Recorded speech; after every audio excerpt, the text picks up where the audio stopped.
Hi guys.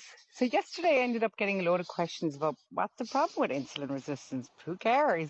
So the problem with insulin resistance is it causes chronic illness and inflammation in your body, which causes other problems, which may lead to cardiovascular risk increase, which may lead to cancer, which may lead to Crohn's disease, colitis, a whole load of other issues because of the mitochondrial dysfunction.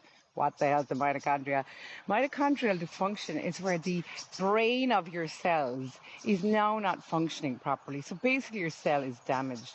If you have damaged cells in your body, you're only opening yourself up to problems. And those problems may not manifest, may not show up for 5, 10, 15 years. So then you may have the problems, but they're very easy to fix.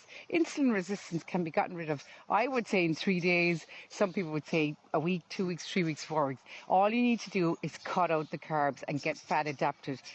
The first initial phase is difficult. You're going to get what's called the keto flu. It's basically flu-like symptoms.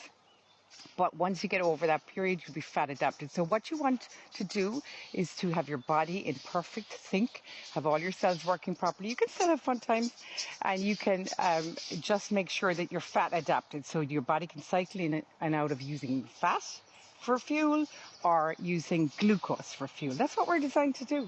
That's what the body's designed to do. And that's why people promote intermittent fasting, because intermittent fasting cleans up those old cells. It allows your body a period of time to actually clean up those old mitochondria, the old broken cells, and to recycle them. And your body actually reuses them as fuel. It kind of recycles them, turns them into amino acids, and it uses them as fuel. So it's fantastic. But you never allow the modern diet, the modern way of living, we never allow our body to have less than 12 hours.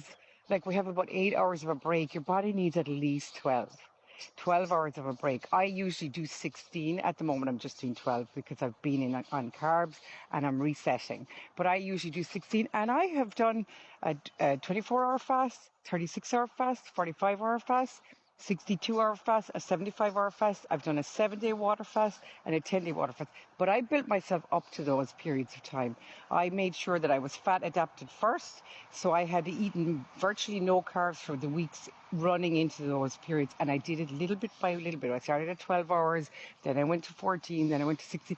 Don't do it obsessively, because you can get a bit addicted to fasting too, believe me. But I cleaned up. So then you go into autophagy. Once you kind of go over 24 hours, that's why people say the magic number is 36-hour fast, because of autophagy. Autophagy allows your body to get out the recycling, the country clean, the guys who collect the bins. They're out collecting those old damaged cells. The old damaged cells are the ones that put you at risk to having things like cancer later on, or all of that. I'm not saying for definite. This is not medical advice, but I'm saying that I do these things to prevent illness, and also to control the tiredness and to just control my weight, and to control kind of those feelings of anxiety. I mean, none of that is there now. And I just have one big rule, which is no carbs in the morning, no carbs for breakfast. The absence of breakfast, normally 5 days a week, I have coffee with heavy cream, but on the other days, at the weekends, I have some carbs. But in the morning, no carbs for breakfast. And then that kind of sets you up for the day. You'll often find you're not hungry at lunchtime, but you need to be fat adapted first. If you're eating a lot of carbs, particularly refined carbs, you're going to be starving.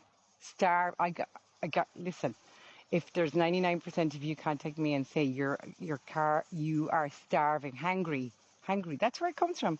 I never knew why I was hungry all the time. Even, I mean, I've never been a massively fat or heavy or obese, but I have been struggling and hangry and just feeling like, it was out of control. It's like eating carbohydrates, refined carbohydrates, is like putting an injection into your vein of glucose. It's lovely. I got it. I was addicted to it the same as everybody else. But you need to look after your internal workings. You can still have fun. Like, this is not a dry balls event. Like, your life is over. You can't drink anymore. I still have those periods of time. But you need to just look after yourself and you feel amazing. And all that anxiety, the modern world is suffering more from anxiety than ever before. It's because of the carbs, the refined carbs particularly. You might be eating a small amount, but you're eating it too often. Cut it down to twice a day max, say lunchtime and evening meal. I would say once a day, evening meal. Have your carbs. You'll be amazed at how you will be able to adapt into it. But it just takes 3 days of real effort. Have a look at my other videos at the start. Like, subscribe and share, and watch me on YouTube as well. I'll put the link in the description before. Bye, have a nice day.